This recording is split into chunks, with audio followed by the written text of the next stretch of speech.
ফলে এই দিনটি ঐতিহাসিক তো বটেই, এবং আজকের দিনে দাঁড়িয়ে যেটা সবথেকে প্রাসঙ্গিক আলোচনা হয়ে ওঠা উচিত যে কেন পশ্চিমবঙ্গের প্রতিষ্ঠাতা দিবস, স্বাধীনতার প্রায় 8 দশক পর পশ্চিমবঙ্গের মানুষকে পালন করতে হলো।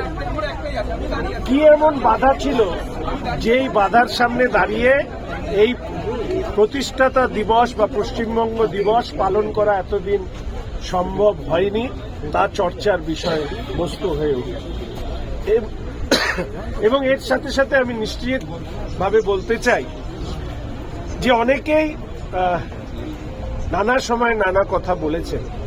আজকের দিনে আরো একটি বিষয় চর্চার বিষয়বস্তু হয়ে উঠুক যে 1905 সালে বঙ্গভঙ্গ রোধ করবার ক্ষেত্রে সমস্ত বাঙালি একত্রিতভাবে যখন রাস্তায় নেমেছিল, সেই বাঙালিদেরই একটি অংশ, যাদেরকে আমরা বলছি হিন্দু বাঙালি, তাদেরকে কোন পরিস্থিতিতে দাঁড়িয়ে হিন্দু বাঙালিদের হোমল্যান্ড চাইতে হয়েছিল, যার দরুন শ্যামাপ্রসাদ মুখোপাধ্যায় তাকে শ্রদ্ধা জ্ঞাপন করে সেই সময়কার 58 জন যারা আইনসভায় হিন্দু বাঙালিদের পৃথক অবস্থানকে আইনসঙ্গত করেছিল, তাদেরকে সম্মান জানিয়ে আমি শুধু এটুকু চাই যে পশ্চিমবঙ্গ দিবস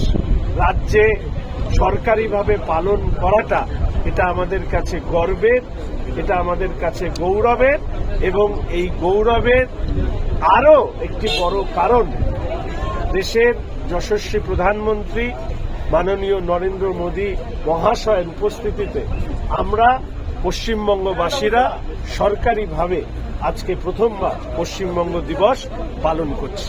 বলছি যে আজকে একটা অডিট রিপোর্ট এআইটিসি প্রকাশ্যে এসছে। 90 কোটি টাকা বিমানের খরচ, হেলিকপ্টার এবং বিমানের 90 কোটি টাকাটা আঞ্চলিক দলের তরফে ব্যবহার করা হয়েছে। দেখুন, যে দলের মন্ত্রীর বান্ধবীর খাটের তলায় 51 কোটি পাওয়া যায়, সেই দলের বিমানের খরচ 90 কোটি হওয়াটা আশ্চর্যের কিছু না। ঘটনা হচ্ছে যে এই দলটাকে এতদিন ধরে পশ্চিমবঙ্গের মানুষ কেন এবং কিভাবে সমর্থন করেছিল সেটা নিয়েও নিশ্চিতভাবে পরবর্তীকালে আলোচনা হবে। এবং আমি বারবার করে বলেছি যে এই দলটি আসলে কোনো রাজনৈতিক দল নয়, রাজনীতিটাকে ব্যবসায় পরিণত করা একটা লুঠেরাদের দল, যা 2026 সালে যার ইতি হয়েছে 4 মে পশ্চিমবঙ্গের মানুষের দ্বারা আমরা আশা রাখি যে ভবিষ্যতে এই ধরনের রাজনৈতিক দল যেন ভারতবর্ষের মাটিতে আর কোনোদিন জন্ম না। দলের নেতারাই বলছেন যে অভিষেক ব্যানার্জি এত চার্টার্ড ফ্লাইট হেলিকপ্টারে যাতায়াত করছেন, তাতেই এই বিপুল খরচ। দেখুন, এ নিয়ে নানা ধরনের বিবৃতি দেওয়া যেতে পারে। আমি শুধু এইটুকু মনে করি এই কথাগুলো তো ওনারা আগেই প্রকাশ্যে মানুষের কাছে বলতে পারতেন, তখন না বলে আজকে বলছেন পরাজয়ের পর। ফলে সেই বিবৃতি দেওয়ার মধ্যে দিয়ে তাদের যে মেরুদণ্ড খুঁজে পাওয়ার যে চেষ্টা, সেটা সফল হবে বলে অন্তত আমার মনে হয়। ওদের অ্যাকাউন্টে সিজ করে দেওয়া হলো, 3টি অ্যাকাউন্টকে বলে দেওয়া হয়েছে যে কোনো লেনদেন হবে না। দেখুন, এটা একটা ব্যাংকিং সিস্টেমের যা নিয়মাবলী আছে, সেই কারণে সিজ করা হয়েছে। এটা তো আমরা সবাই বুঝতে পারছি যে আনঅ্যাকাউন্টেড মানি, অনৈতিকভাবে সংগৃহীত অর্থ, সেই অর্থ দিয়ে এই দল পরিচালিত হতো। ফলে এই ধরনের অ্যাকাউন্টকে নিয়ে যা যা আইনগত ব্যবস্থা নেওয়া, যারা দেশের এই বিষয় ইডি থেকে শুরু করে অন্যান্যরা যারা কাজ করছেন, তারা নিশ্চয়ই এই ব্যাপারে পরবর্তীকালে মানুষের কাছে আরো তথ্য করবে। সেই জলকাণ্ড তদন্তে বলেছিলেন যে 6 তারিখের বৈঠকে সকলেই হাজির ছিলেন, একজন ছাড়া সকলেই সই করেছেন, বরঞ্চ তাদের সই বলা হচ্ছে যে জাল করা সেটা ষড়যন্ত্রমূলক। দেখুন, ত্রুটি শোভনদেব বাবু নিজের কথাতেই স্বীকার করেন। একজন উপস্থিত ছিলেন না, বাদবাকি সকলে সই করেছেন উপস্থিত থেকে, এই কথা দিয়ে তো বোঝা গেল সই তো জাল হয়েছে। তাই শোভনদেব বাবুদেরকে আমি বলবো যে এই ধরনের অপরাধকে আড়াল না করে যারা এই অপরাধ করেছেন তাদের আইনের আওতায় নিয়ে আসা উচিত। আর অভিষেক বাবুর নামে এই চর্চিটা এসেছে, ফলে স্বাভাবিকভাবেই এই সই জালের সমস্ত দায় বর্তায় হচ্ছে অভিষেক বাবুর।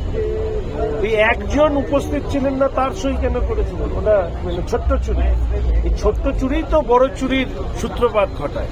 আমি যেরকম আগে বলেছিলাম কোনো এক সময় যে স্থানীয় স্তরের পৌরসভা, পঞ্চায়েত, কর্পোরেশনগুলো হচ্ছে দুর্নীতি শেখার প্রথম জায়গা, ফলে তারাই আস্তে আস্তে বড় চোরে পরিণত হচ্ছে। ছোট্ট চোর আর বড় চোরের পার্থক্য তো পশ্চিমবঙ্গের মানুষ মিটিয়ে দিয়েছে।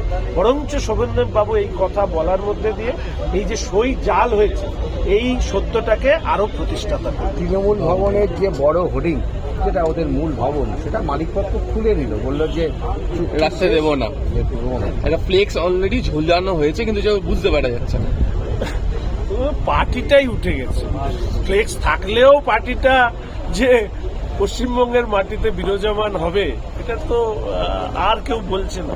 খুব দুর্ভাগ্যের যে এরকম একটা রাজনৈতিক দল এই পশ্চিমবঙ্গের মাটিতে 15 বছরে রাজনৈতিক সংস্কৃতিকে ধ্বংস করেছে, রুচিকে ধ্বংস করেছে, রাজনৈতিক যে ভাবনা তাকে কলঙ্কিত করেছে। আমি আবার বলছি, তৃণমূল কংগ্রেস নামক একটি রুচিহীন রাজনৈতিক দল পশ্চিমবঙ্গের রাজনীতির ক্ষেত্রে ইতিহাসে একটা কলঙ্কিত অধ্যায় হিসাবে চিহ্নিত।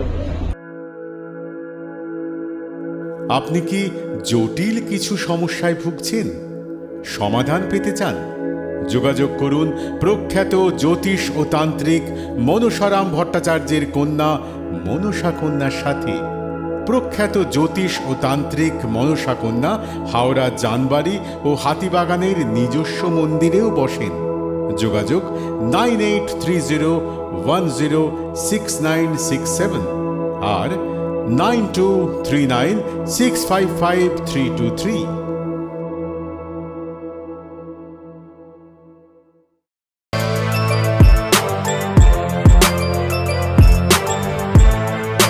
এখন অনেক বড় শ্রী লেদার্স হাওড়া ময়দান।